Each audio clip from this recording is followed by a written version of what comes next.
এরকম পিছনে লেক, এরকম বসার জায়গা। দেখো এরকম বসে আছি এবং আমার মাথার পিছনেই তোমরা লেক দেখতে পাচ্ছ, লেকের জল হাওয়া দিচ্ছে রীতিমতো, দেখতে পাচ্ছ পিছনে পতাকাটাও উঠছে। তো এইরকম একটা জায়গায় রাস্তাটাও দেখতে পাচ্ছ ফাঁকা, কবি সুভাষ মেট্রো স্টেশন, এবং এইরকম জায়গায় সত্যি কথা মাঝে মাঝে সময় কাটাতে চলে আসি।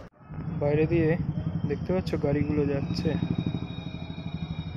আর যে রাস্তাটা ঢুকেছি রাস্তাটা চলো সামনের দিকে, এইরকম ফাঁকা, মানে এই পুরো রাস্তাটায় একটাও লোক নেই। এবং বিকেল সন্ধ্যের দিকে এই রকম রাস্তায় মানে আশপাশের বাড়িগুলো দেখো, এদিকেও বাড়ি রয়েছে এদিকেও বাড়ি রয়েছে, এবং এই রকম রাস্তা কলকাতা শহরে খুঁজে পাওয়াটাও ভারী মুশকিল। তবে কবি সুভাষ মেট্রো স্টেশনের কাছে এইরকম রাস্তা প্রচুর আছে, যেখান দিয়ে একটা মানুষও হয়তো হাঁটে না, বা আমাদেরই মতো কেউ একজন দুজন হেঁটে দেখা যাবে আমাদেরই পাশ দিয়ে বেরিয়ে যাচ্ছে। শহরের কোলাহল থেকে একটু শান্ত কোনো জায়গা যদি পাওয়ার ইচ্ছে হয় দক্ষিণ কলকাতায়, তাহলে এই সব জায়গাগুলো কিন্তু কি বলবো, কোনো আওয়াজ এখন আর কানে আসছে না, চারপাশটা কিন্তু বেশ শান্ত। সন্ধে হওয়ার মুখে তোমরা হয়তো পাখিদের ডাকও শুনতে পাচ্ছ, দূরে কেউ হেঁটে আসছে মনে হয়, এবং হাওয়া দিচ্ছে, উপরের পতাকাটা দেখলেই বুঝবে উঠছে। ডান দিকে দূরে বিল্ডিংগুলো দেখা যাচ্ছে, তবে এতক্ষণ পরে আমি দেখতে পেলাম সামনে কেউ আসছে হেঁটে। দেখতে থাকো এক্সপ্লোরার চক্রবর্তী এরকমই কলকাতার অজানা রাস্তাগুলোতে যায় তোমাদেরকে সাথে নিয়ে। তাছাড়াও অনেক উদ্ভট অন্যরকম ছোট ছোট স্টোরি টাইপের ভিডিও আসে, যেখানে আমি নিজেই কথা বলি না, ভালো লাগে না সবসময় কথা বলতে, সবসময় কি কথা বলতে ভালো লাগে।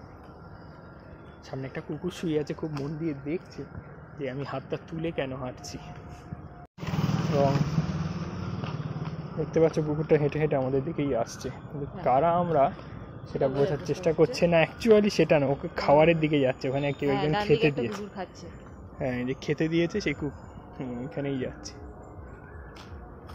তো এইবারে কিছুক্ষণ হাঁটার পরে দেখতে পাচ্ছ রাস্তাটা প্রায় 4টে ভাগে ভাগ হয়ে গেছে, সোজা যাচ্ছে, ডান দিকে যাচ্ছে, বাঁ দিকে যাচ্ছে। ডান দিকে গেলে অনেকগুলো লেক পড়ে,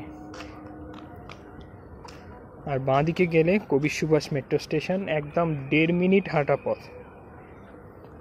মেক্সিকোর রাস্তাগুলো মনে পড়ছে এরকম, গ্রামের পর গ্রাম, তারপরে হঠাৎ করে একটু শহুরে। এইখানে একটা লেক আছে, দেখি এসে দেখি, এখানেও লেক আছে, দেখছো ট্রেনের আওয়াজ পাচ্ছ তো? হ্যাঁ ট্রেনের আওয়াজ পাচ্ছ তো, এখানে কিন্তু local train, new Garia local ট্রেনের আওয়াজও পাবে তোমরা। কি সুন্দর হাঁটছে জায়গাটা, একটুখানি আমি একটু শান্তশিষ্ট রাস্তা খুঁজছিলাম, এই দেখো সামনে লেক দেখা যাচ্ছে। ট্রেন যাচ্ছে আমাদের ডান দিক দিয়ে যাচ্ছে, আর এই হয় না যে সমুদ্র দূর থেকে একটু করে সমুদ্রের জল দেখা যায়, হেঁটে হেঁটে সমুদ্রের দিকে এগিয়ে যাচ্ছে, সেই রকম একটা ফ্লেভার আমার লাগছে, কারণ লেকের জলটা অনেক উঁচু হয়ে আছে। দেখো লেকের জলটা কতটা উঁচু, বসার জায়গাও রয়েছে এখানে, এতটা জল উঁচু তো ছিল না, পরিষ্কার করে এতটা উঁচু জল আমি ছিল না, এতটা উঁচু জল ওই লেকেও দেখলে না, ধীরে ধীরে গায়ে লেকেও তো দেখলে। হ্যাঁ দেখেছো আমি ভুল বলি, ট্রেনটা আমাদের সামনে দিয়েই যাচ্ছে, আমার নিজের মতো ওই তো মেন রোড, ওই যে মেন রোড, ওই যে স্টেশন। হ্যাঁ এইদিকে বা একটা রাস্তা চলে গেছে, আমরা এই দিক দিয়ে আসছিলাম, এইদিকেও একটা রাস্তা চলে গেছে, আর এই সাইড দিয়েও যাওয়া যায়। তবে এই হচ্ছে লেকের জল, দেখতে পাচ্ছ জল কি বৃষ্টি পড়লে কি মানে ওভারফ্লো করতে পারে? এই লেকগুলোর জল এরকমই থাকে, এই লেকগুলোর জল এরকমই। নিউ গড়িয়া স্টেশন এখান থেকে 1.5 মিনিটের হাঁটা, 2 মিনিট না? এই লেকটার ওপারেই হচ্ছে মেন রোড এবং ওই স্টেশনটা, ওখান থেকে দেখতে পাচ্ছি আমরা ট্রেন চলে যাচ্ছে, যে কোনো দিকে রাস্তা দিয়ে মনে হয় ডান দিক বা বাঁ দিকে দুদিকেই রাস্তা রয়েছে, যে কোনোভাবে চলে যাওয়া। এখানে বসার জায়গাও রয়েছে এবং একটা ছোট্ট ঘাট মতো আছে, দেখতে পাচ্ছ জলটা? জলটা কিন্তু অনেকটা উঁচু, মানে আমাদের একদম পায়ের প্যারালাল লেভেল, অলমোস্ট প্যারালাল লেভেলে রয়েছে। উপরে কাক আছে। হুম।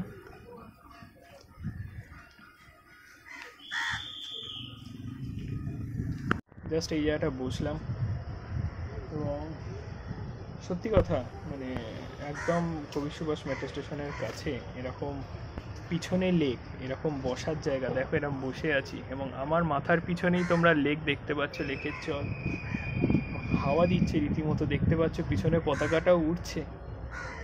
তো এইরকম একটা জায়গায় রাস্তাটাও দেখতে পাচ্ছ ফাঁকা, কবি সুভাষ মেট্রো স্টেশন, এবং এইরকম জায়গায় সত্যি কথা মাঝে মাঝে সময় কাটাতে চলে আসি। দরকার হয় মাঝে মাঝে এত প্রত্যেক দিনের কোলাহলের যে জীবন, তার বাইরে কিছুটা সময় কাটানো, ঠান্ডার মধ্যে শান্ত পরিবেশে কাটানো খুব দরকার। দেখ আমি তো এখানে বসে কিছুক্ষণ সময় কাটাবো, তারপরে আমি যাব। আরেকজন সামনে বসে আছে, ফটো তুলছে।